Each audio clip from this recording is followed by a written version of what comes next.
All right, we're balancing this battery here. We got a total of 20 30 amp hour cells in here, and we're trying to balance them all off, get them equalized so that when we build the battery, we don't have a bunch of cells that are all way off. So I'm going to try to explain this to you in a way that I think about it. I've never heard anybody explain it to me this way, but I've grown to think about batteries this way.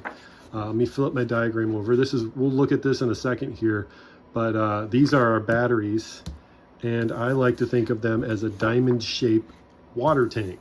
So they don't hold electricity, they don't hold water, but I like to think of it and illustrate it that way. So our batteries, when we build a battery pack, the batteries have to be equal in their equally full, because we are series connecting them. Now, if we're paralleling them, it doesn't necessarily matter, but very rarely do we need a 3.7 volt battery, or a 2 to 5 volt battery, or a 4 volt battery. So very rarely do we end up paralleling lithium cells. We end up at least seriesing 3 or 4 of them to get a 12 volt setup, and then we'll parallel 12 volt batteries. But when we are series connecting our batteries, they need to be equally full. And if they are not, then what we end up doing is building a battery like this. We can see we got 1, 2, 3, 4, 6 batteries here in this battery pack. And up here is where they are full. This is the nominal voltage, 3.7 volts on these, and a 2.5 would be the absolute cutoff on the bottom. You don't typically want to go that low, but let's just say we build the battery pack, and this battery is here at 3.6 volts. It's full up to here. This one is at 3.7. And so we fill that up to there. This one is at, let's just say, 3.5. We fill this up to there. Let's say this one was up to like 3.8. We fill this one up to here. Then we fill this one. This one, when we built the battery, was up to there, about 3.6 volts. And then this battery was at 3.7 when we built it. Most of the time when you get your hand on cells, they'll tend to be right at the 50% range. But for some reason, we got a bunch of cells, and they're all a little bit different. And so if we just pop them together, put a BMS on them, and the BMS obviously will monitor each. We'll go up to a unit and we'll monitor the voltage on all of these cells. And then what that BMS does is the BMS, we'll try to write this.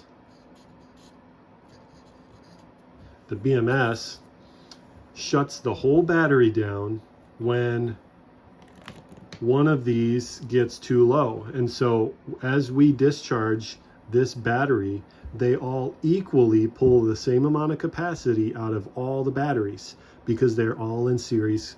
They're all series connected. It doesn't pull more out of this one because there's more in this one, or less out of this one because there's less in this one. That's not how it works. It equally pulls the same amount of capacity out of each battery. So as you can see by our diagram here, which battery is going to run out of juice first? This battery. So this battery will obviously empty out first, and we'll still have a lot of capacity left in this battery. So first of all, we end up with a battery that's way out of balance. You say, well, the BMS balances them. Maybe over a very, very, very long period of time will this passive balancing BMS balance these cells out. The passive balancing BMSs only balance at a milliamp hour rate, very slow. You could put an active balancer on them and they'll balance at maybe 2.5 to 5 amps, and it will actively dump the juice from this one to this one. But the typical BMS will just short this battery to this battery to try to equalize them a little bit, and it only does it at about a milliamp rate, very slow. So it doesn't do enough to balance the battery out. Now, besides that, what happens also when these batteries come from the factory is they're all slightly different in capacity. So let's just say this one is a 1. This has a capacity of 1. You can see this one's a little smaller. I intentionally made that one a little smaller. We'll say this one's a 0.9. So that one only has 0.9 in capacity. This one has, let's just say this one has 0.75. And this one has 1.2. This one has 1.1. And this one has 0.9. So you can see not only will, when we don't balance our battery, our cells can all also vary a little bit if we're not very intentional when we build our battery. If we're limited on the cells we have and we just got to use what we got, sometimes you can't get around the fact that these cells are all different sized, just a little bit, but we definitely don't want to add to it with them not being balanced, if that makes sense. So what we have to do is we have to balance them all. And you say, well, we'll just parallel them all and leave them all alone for a while. Well, that's not the case, because most of the time they come to you and they're shipped to you at their 50% capacity, which means they're right at this really wide part of the battery where most of the capacity is. So 3.7 volts is typically what they'll ship them at, charge them to, ship them at, store them at for a long period of time. So that's where they'll most of the time be, is right around there, 3.6 if they've sat for a long period of time, maybe 3.5 if they've sat for a really long period of time, something like that, maybe even a teeny bit over. So, and obviously there's different types of cells. There's a 3.2 volt cell, and there's more and more different chemistries showing up. But let me flip this sheet over here and we'll kind of get a bigger look at the individual cells. So when we're balancing, we can't just put them all in parallel and leave them be. Now, if we put them in parallel and leave them be for a very, very, very, very, very, very long period of time, like a month or so, maybe over that long period of time, they will somewhat equalize off. But if we look at our diagram here, the reason we can't equalize and balance the capacity off very well at this nominal voltage is because most of your capacity is here. So you can see if we have a slight voltage increase across here, and that's all these, when we parallel these, the voltage is just going to equalize, and the capacity is slowly going to, when the voltage is less, the capacity is slowly going to leave that battery and go to that battery because of the voltage difference. And so as that voltage gets closer and closer, let's say these two batteries right now, this one's at 3.75, this one's at 3.7. So just that very slight 0.01 voltage difference between these two is very minimal, and the resistance created between the terminals just in the metal and the material alone, you could see I even have more resistance from this pack here down to here because I have this wire that I got to jump to parallel all of these sets. So that voltage is very minimal, and when that voltage is minimal, very little transfer ends up happening. And so even though I got quite a bit of capacity in here, you can see because we got a 0.01 voltage difference here, the capacity change is, there's quite a bit of capacity in here. If you kind of zoom out and look at it, that very well could be almost 10% of the capacity of the whole battery, or maybe even a little bit less, 5% of the capacity, just in this itty bitty voltage change here. So that's kind of why it's not a good idea to balance them off at 3.7 volts. It just really doesn't happen. And you can kind of see that by this diagram. A tiny little height change in this water tank here can equal a lot of gallons of water. Whereas if we bring this down to here, down to this, a tiny height change, let's just say we're down here, that if we bring it down to 2.5 and this one down to 2.5, if there's a teeny little millivolt difference between there and there, then the voltage, you know, let's just say the voltage difference between there and there is much like it was above, 0.05 volts. So from this line to that line, we have a 0.05 volt difference. But you can also see that our capacity, there's a lot less gallons here.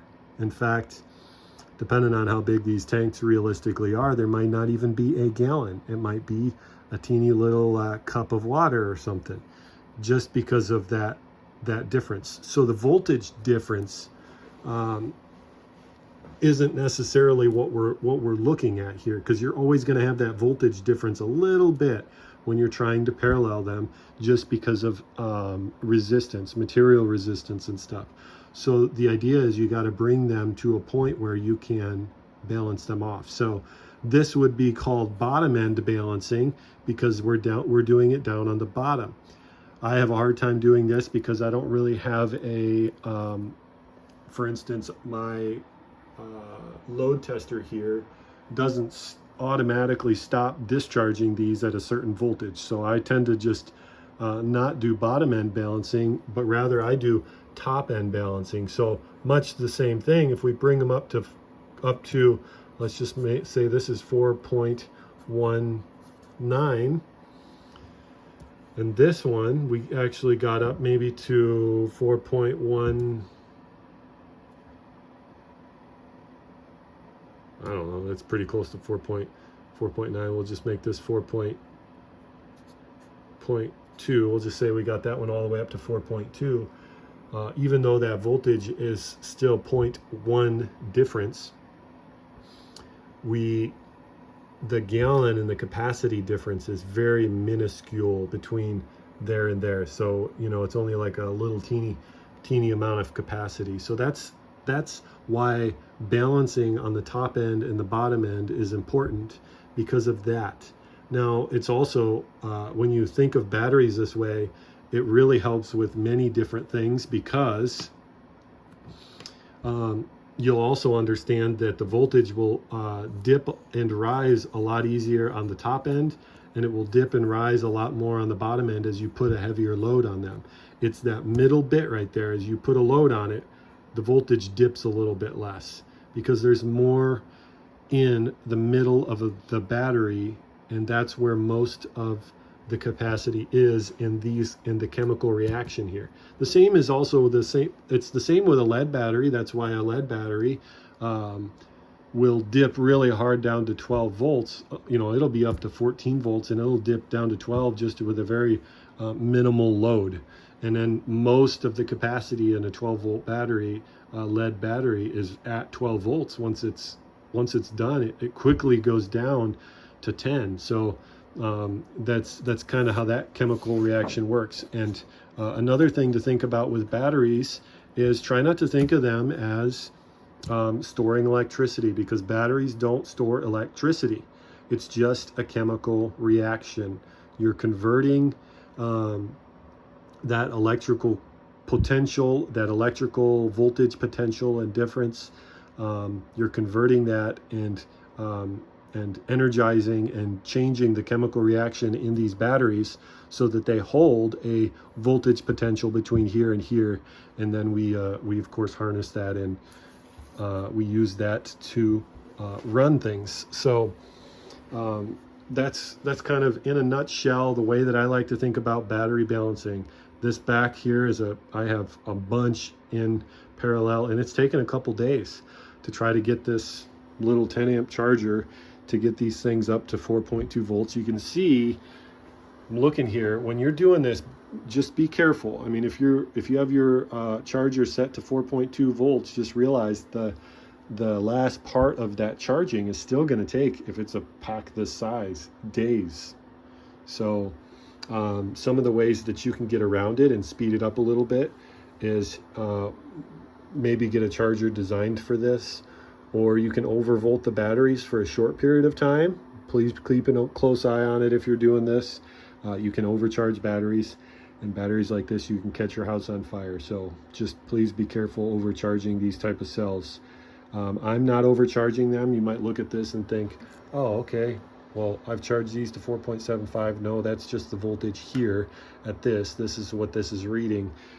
Right on these terminals here, you can see my leads on that one are reading 3.8 volts. So, and my meter on each one of these is actually different just because of the resistance from wire to wire. So bring them up to the 4.2 volts. That's really important when it comes to balancing them. And then of course, try to just leave it for a while and let them continue to balance off very slowly. It will happen, you know, half an amp, 1 amp to a half an amp, the closer the voltage on all of these cells gets.